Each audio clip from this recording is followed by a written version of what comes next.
Welcome back. In this video lecture, let us start with the comparison of squirrel cage motor and slip ring motor. There are two types of induction motor.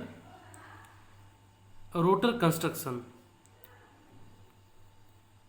The rotor construction of squirrel cage motor, bars are used in rotor. Squirrel cage motor is very simple, robust and long lasting.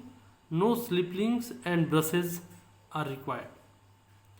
While in slip ring motor, winding wire is to be used. Wound rotor required attention of the user. Slip ring and brushes are required, and it also required frequent maintenance. Various starting type. Squirrel cage motor can be started by any method, start, delta, auto, transformer, DOL, while for slip ring type motor, rotor resistance starter is required. As far as starting torque is required, for squirrel cage motor, it generates low starting torque, while slip ring motor requires very high starting torque. Starting current in squirrel cage motor is high, while in slip ring motor is low.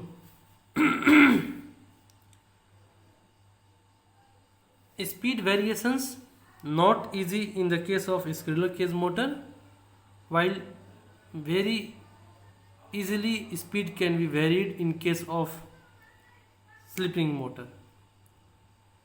Almost zero maintenance for squirrel cage motor, and in slip ring motor frequent maintenance are required. Cost is very low compared to the slip ring motor. Means squirrel cage motor are cost effective. So in this comparison, you will notice one point number 3. So for generating very high torque, in case of slip ring motor compared to the squirrel cage motor, special types of rotors are required, starting methods are required.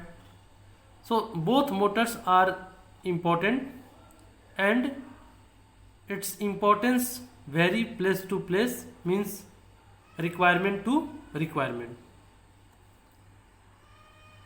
Now let us see these diagrams. These diagrams are very helpful to understand the principle of three-phase induction motor. Now first, the operation of three-phase induction motor is based upon the application of Faraday law and the Lorentz force on a conductor.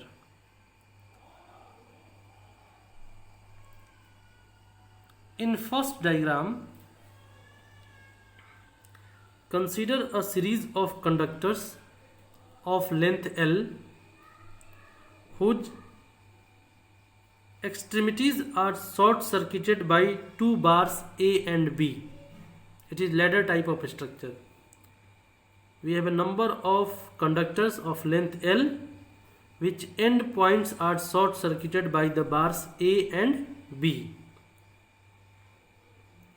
A permanent magnet placed above this conducting ladder moves rapidly to the right at the speed, let us say V, so that its magnetic field, let us say capital B, sweeps across the conductors. This is a very simple Faraday law. E is equal to BLV. Now see point by point.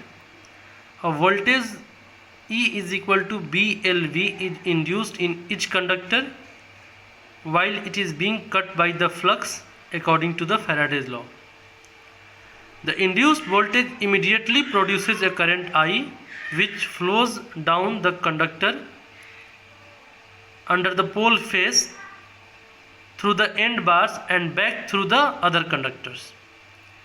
Because the current carrying conductor lies in the magnetic field of the permanent magnet, it experiences a mechanical force. This is simple, a Lorentz force law. The force always acts in direction to drag the conductor along with the magnetic field. If the conductor ladder is free to move, it will accelerate toward the right. However, as it picks up speed, the conductor will be cut less rapidly by the moving magnet, with the result that the induced voltage E and the current I will diminish. Consequently, the force acting on the conductors will also decreases. If the ladder were to move at the same speed as the magnetic field, the induced voltage E, the current I and the force dragging the ladder along would all become zero. This is the principle nicely explained in the 4 points. Now, in case of AC induction motor, the similar types of construction in a regular conductor bars. Regular conductors are connected in a circular form. Now let us see, compare this diagram, compare the first diagram. If you connect the A bars and B bars in a circular manner, it will looks like this one. And for this is the for induction motor. In an induction motor, the previous ladder is now enclosed upon itself to form a squirrel cage. This is a cage type of structure, and the moving magnet is replaced by the rotating magnetic field. The field is produced by the three-phase current that flow in the stator windings. So this is, by these two diagrams you can easily understand the Faraday law and Lorentz force law application in induction motor. Thank you for watching this video.